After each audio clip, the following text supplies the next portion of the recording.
குமரி மாவட்டம் நாகர்கோவில் மணிமண்டபத்தில் பொது உடைமை சிற்பி ஜீவானந்தத்தின் 119வது பிறந்த நாளை முன்னிட்டு அவரது உருவ சிலைக்கு அரசு சார்பில் மரியாதை செலுத்தும் நிகழ்ச்சி நடைபெற்றது.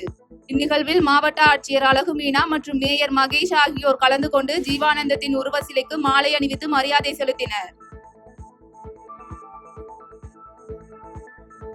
தேனி மாவட்டம் பெரியகுளத்தில் விநாயகர் சதுர்த்தியை முன்னிட்டு துணை கண்காணிப்பாளர் நல்லு தலைமையில் இந்து அமைப்பினர் மற்றும் விநாயகர் சிலை பொறுப்பாளர்களுடன் ஆலோசனை கூட்டம் நடைபெற்றது.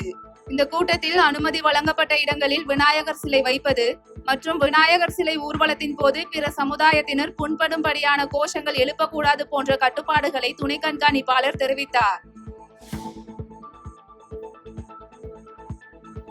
செங்கல்பட்டு மாவட்டம் மதுராந்தகத்தில் அமைந்துள்ள பழமை வாய்ந்த ஸ்ரீ ஏரிகாத்த ராமர் கோயில் கும்பாபிஷேக விழா வெகு விமர்சையாக நடைபெற்றது.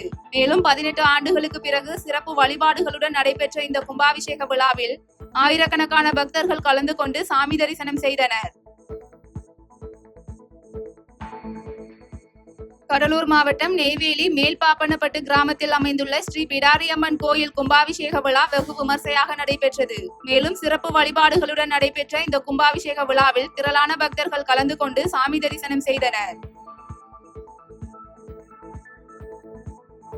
திருச்சி மாவட்டம் தொட்டியத்தில் கம்பி வெல்டிங் செய்த போது மின்சாரம் தாக்கியதில் கண்ணன் என்ற இளைஞர் உயிரிழந்த சம்பவம் சோகத்தை ஏற்படுத்தியுள்ளது. இதனையடுத்து தகவலின் பேரில் சம்பவ இடத்திற்கு விரைந்த தொட்டியம் காவல் நிலைய போலீசார் உயிரிழந்தவரின் உடலை கைப்பற்றி முசிறி அரசு மருத்துவமனைக்கு பிரேத பரிசோதனைக்காக அனுப்பி வைத்த பின்னர் இறப்பு குறித்து விசாரணை மேற்கொண்டு வருகின்றனர். தமிழ்நாடு முதலமைச்சரும் திமுக தலைவருமான மு.க. ஸ்டாலின் மற்றும் துர்கா ஸ்டாலின் தம்பதியரின் 50வது திருமண நாளை முன்னிட்டு சென்னை மாதவரம் வடக்கு பகுதி திமுக சார்பில் பகுதி செயலாளர் குழல் நாராயணன் ஏற்பாட்டில் குழந்தைகள் காப்பகத்தில் நலத்திட்ட உதவிகள் வழங்கப்பட்டது.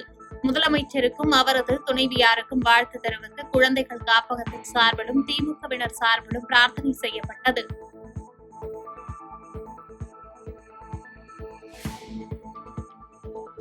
புதுக்கோட்டை மாவட்டம் கொத்தமங்கலம் சிதம்பரம் விடுதி பகுதியில் தென்னரசு என்பவரது தோட்டத்தில் நல்ல பாம்பு ஒன்றும் சாரை பாம்பு ஒன்றும் இணை சேர்ந்து நடனமாடிய காட்சியை விவசாயி தென்னரசு தனது மொபைலில் வீடியோவாக எடுத்துள்ளார். அவர் தான் எடுத்த வீடியோவை சமூக வலைதளங்களில் பதிவிட்டிருந்த நிலையில் தற்போது அந்த வீடியோ அனைவராலும் பகிரப்பட்டு வருகிறது.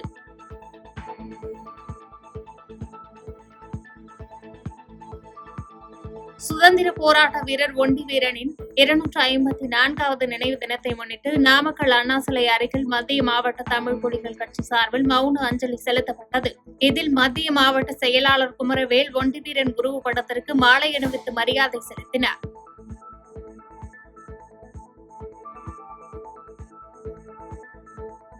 கள்ளக்குறிச்சி மாவட்டம் சங்கராபுரம் ஜேசிபி உரிமையாளர் சங்கத்தின் சார்பில் சங்கத்தின் தலைவர் மாய வேலாயுதம் தலைமையில் 2 நாள் அடையாள வேலைநிறுத்த போராட்டம் நடைபெற்றது. இந்த போராட்டத்தில் புதிய ஜேசிபி இயந்திர வாகனம் வாங்கினால் விலை உயர்வு, உதிரி பாகங்கள் விலை உயர்வு ஆகிய விலை உயர்வினால் பல்வேறு இன்னல்களை சந்தித்து வருவதாக கூறி ஜேசிபி உரிமையாளர் சங்கத்தின் சார்பில் சுமார் 50க்கும் மேற்பட்டோர் தங்களுடைய வாகனங்களை நிறுத்தி வைத்து வேலைநிறுத்த போராட்டத்தில் ஈடுபட்டனர்.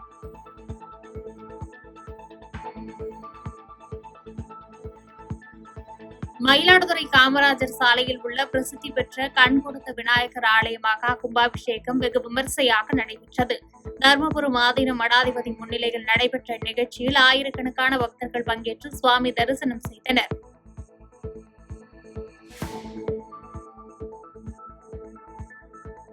தூத்துக்குடி மாவட்டம் தச்சன்விளை கிராமத்தை சேர்ந்த முத்துகிருஷ்ணன் என்பவர் உடல்நலம் குன்றிய நிலையில் அப்பகுதியில் சிறிய கடை வைத்து வியாபாரம் செய்து வந்தார். இந்நிலையில் அவருக்கு 2 நாட்களுக்கு ஒருமுறை டயாலிசிஸ் செய்து வந்ததாக கூறப்படுகிறது. ஏழ்மை நிலையில் இருந்து வரும் இவரது கடைக்கு பொருட்கள் இல்லாததால் அவருக்கு உதவியாக தமிழ்நாடு அனைத்து வணிகர் சங்க பேரமைப்பு சார்பாக 20,000 ரூபாய்க்கு பொருட்கள் மற்றும் 5,000 ரூபாய் மருத்துவ செலவுக்கு வழங்கப்பட்டது.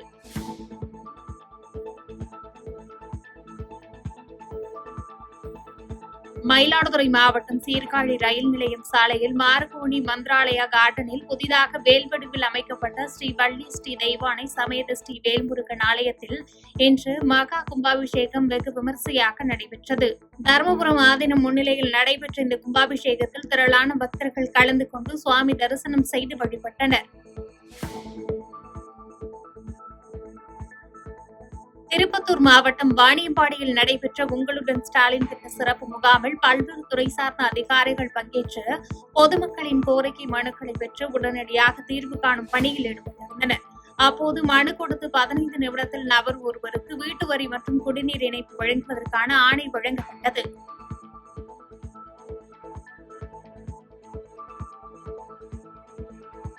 கோவை மாவட்ட வால்பாறை நாம் தமிழர் கட்சியினர் சார்பாக கோவை தலைமை வனக்காவல் அலுவலகத்தை முற்றுகையிட்டு மனு கொடுக்கும் போராட்டம் நடைபெற்றது.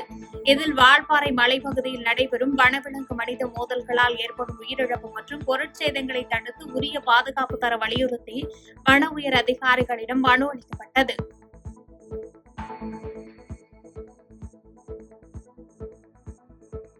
கிருஷ்ணகிரி மாவட்டம் போச்சம்பள்ளி அடுத்த பன்னந்தூர் கிராமத்தில் செயல்பட்டு வரும் அரசு ஆரம்ப சுகாதார நிலைய மருத்துவமனையில் மருத்துவர்கள் இல்லாததால் செவிலியர்களை சோதனை செய்து அனுப்பி வைக்கும் நிலை ஏற்பட்டது. இதனால் ஸ்கேனிங் பரிசோதனைக்கு வந்த கர்ப்பிணி தாய்மார்கள் பல மணி நேரம் காத்திருந்து ஏமாற்றத்துடன் சென்றனர்.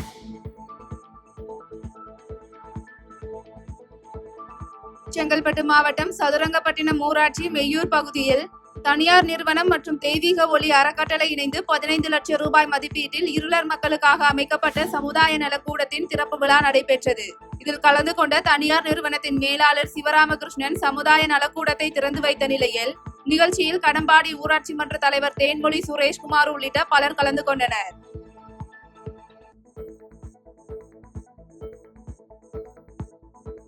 கடலூர் மாவட்டம் சிதம்பரம் அண்ணாமலை பல்கலைக்கழக வளாகத்தில் பல்கலைக்கழக ஊழியர்களின் சங்க பொதுக்குழு கூட்டம் சங்கத்தின் முன்னாள் பொதுச் செயலாளர் ரவி தலைமையில் நடைபெற்றது. இதனையடுத்து செய்தியாளர்களிடம் பேசிய சங்கத்தின் முன்னாள் பொதுச் செயலாளர் ரவி, ஊழியர்களின் நலனுக்காக ஊழியர்கள் சங்க தேர்தல் நடத்த தீர்மானம் நிறைவேற்றப்பட்டுள்ளது என்று தெரிவித்தார்.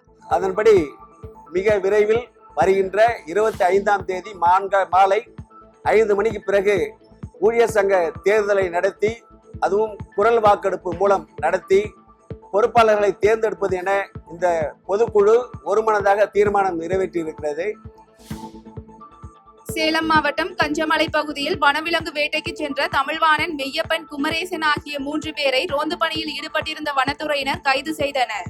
தொடர்ந்து துப்பாக்கியை பறிமுதல் செய்த வனத்துறையினர் குற்றவாளிகளை சேலம் நீதிமன்றத்தில் ஆஜர்படுத்தி 15 நாட்கள் நீதிமன்ற காவலில் சேலம் மத்திய சிறையில் அடைத்தனர்.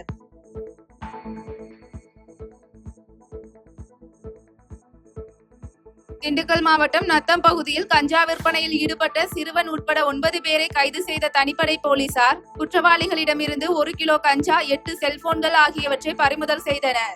தொடர்ந்து குற்றவாளிகள் நத்தம் காவல் நிலையத்தில் ஒப்படைக்கப்பட்ட நிலையில் ஆய்வாளர் சிவராமகிருஷ்ணன் தலைமையிலான போலீசார் இதுகுறித்து வழக்கு பதிவு செய்து விசாரணை மேற்கொண்டு வருகின்றனர்.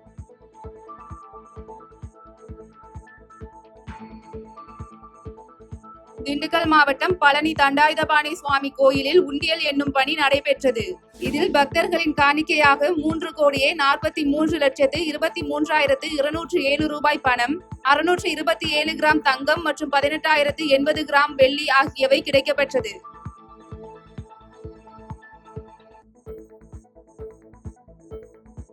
ராணிப்பேட்டை மாவட்டம் திமிரி கோட்டையில் உள்ள தனுமதி அம்மாள் சமேத சோமநாத ஈஸ்வரர் கோயிலில் ஆவணி மாத பிரதோஷத்தை முன்னிட்டு நந்தி பகவானுக்கு பாலாபிஷேகம் உள்ளிட்ட சிறப்பு வழிபாடுகள் நடைபெற்றது.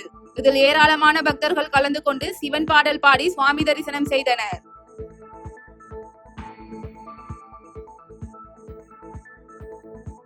தேனி மாவட்டம் போடிநாயக்கனூர் பகுதியில் பழமை வாய்ந்த ஸ்ரீதேவி பூதேவி சமேத சீனிவாச பெருமாள் கோயில் குடமுழக்கு விழா வெகு விமர்சையாக நடைபெற்றது. மேலும் சிறப்பு வழிபாடுகளுடன் நடைபெற்ற இந்த குடமுழக்கு விழாவில் பல்லாயிரக்கணக்கான பக்தர்கள் கலந்து கொண்டு சாமி தரிசனம் செய்தனர்.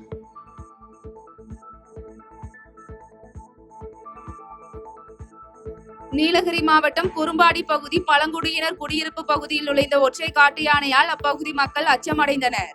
தொடர்ந்து காட்டு யானை தேசிய நெடுஞ்சாலையில் திரும்பி சென்ற நிலையில் சாலையில் செல்லும் யானைகளை புகைப்படம் எடுக்கவோ அல்லது வீடியோ பதிவு செய்யவோ கூடாது என்று குன்னூர் வனத்துறையினர் அறிவுறுத்தி வருகின்றனர். பாதகம் செய்பவரை கண்டால் நாம் பயம் கொள்ளலாகாது பாப்பா. மோதி மிதித்து விடு பாப்பா, அவர் முகத்தில் உமிழ்ந்து விடு பாப்பா.